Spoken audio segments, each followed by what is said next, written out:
Hi there, welcome back to our channel. My name is Helen. I am Joseph, and we are the Joe-Attahs. Joe-Attahs. So, if you're stumbling on this channel for the first time, welcome.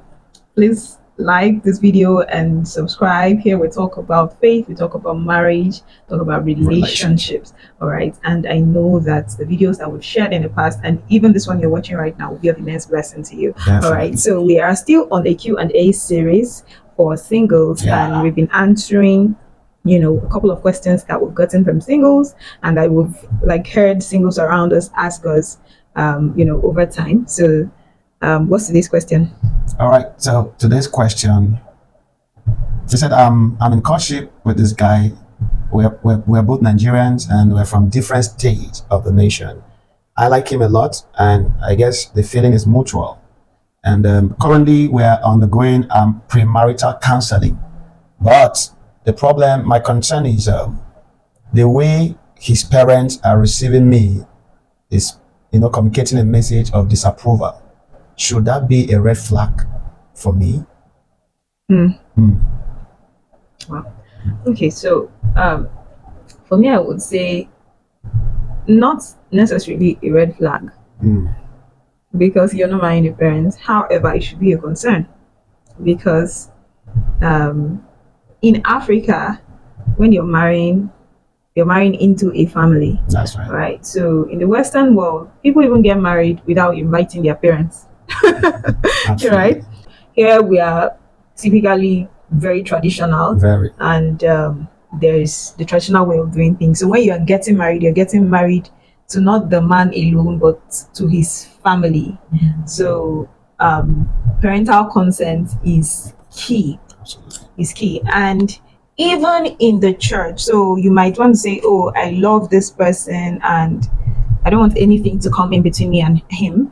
However, even in the church, before you get joined, your pastor or pastors would insist on confirming that there is parental consent.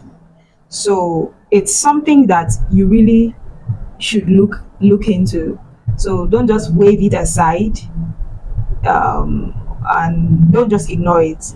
So you want to talk to, you can't go up to his parents and talk to him, or you can talk to the person that you're dating.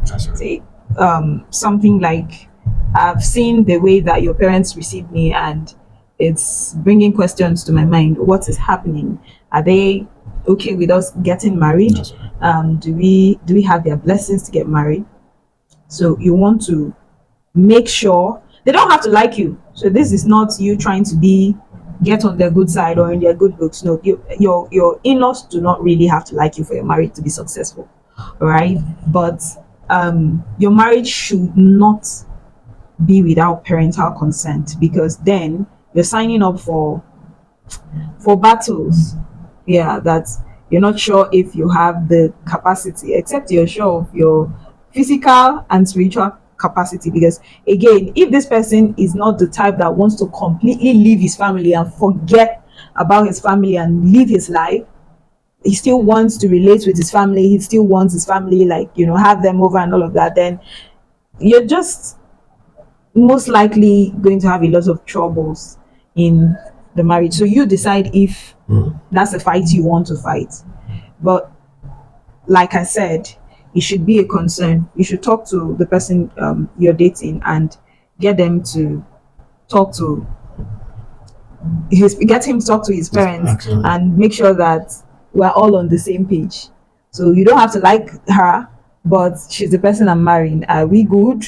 And all of that. So let that happen so that you're sure that nobody is fighting you, especially not your parents-in-law that should actually become like your parents when you eventually get married. So for me, that's my take. It's not exactly a deal breaker, but it's something that you should be concerned about, because it's something that can lead to bigger problems when you eventually get married.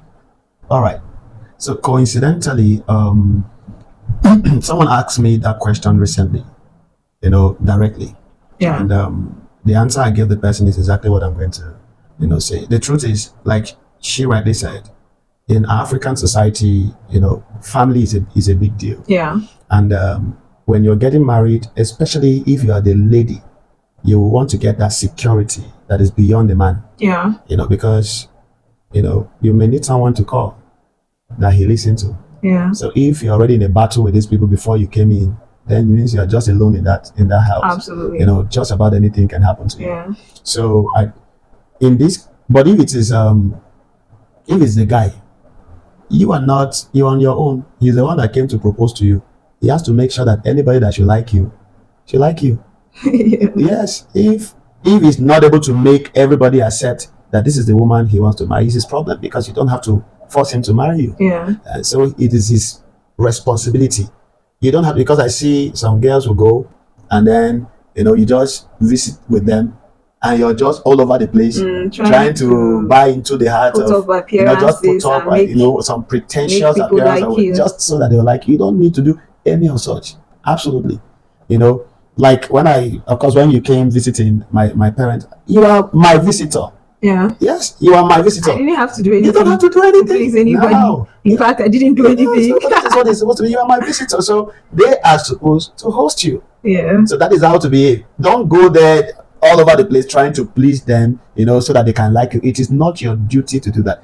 It is the responsibility of the man to make sure that anybody that should give approval for him to marry you has done that. It's his responsibility. Whatever he needs to do to gain that approval, let him do it. Your own is you watch and be sure that you are received, you are loved, and you are respected. If you're satisfied, then you should go ahead. Yeah, you don't have to be loved. As yes, long as you are received of course, and you are respected. yes, of course. Once you are received and respected, is enough. But where it should be a red flag for me is how the man is handling it. Yeah, that's very key. It is how the man is handling it. If he's throwing you to them and saying you need to do this so that they can like you now, babe, we're in this together. You need to do this so that they can like you. That's a problem. It's a problem, because just like I said, you don't have to do anything to please anybody. Even he doesn't have to do anything. So that is what it is. If the man is handling it maturely, it's not a red flag. But if he's not able to handle it, then it's a red flag. Yeah. It's something you should really give attention to. But don't force yourself into a family where the man is not bold enough to confront, to stand up for you. So the man has to be standing up for you with his family. If he's not standing up for you, if he's throwing you to them like Daniel was thrown into the lion's den, then we have a problem. All right. So make sure that he's standing for you, he's protecting you, he's saying. And for me, it shouldn't be a tug of war. Again, even if the man is standing for you and it's a tug of war, take your time.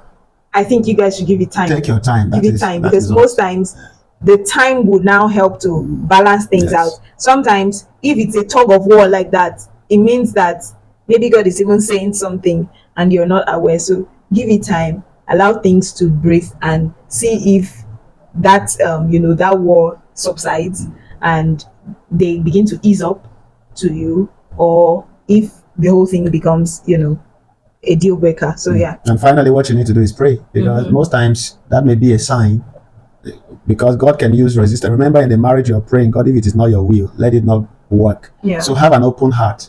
Look beyond. These people don't want me to marry their son. Check, is it truly this kind of family?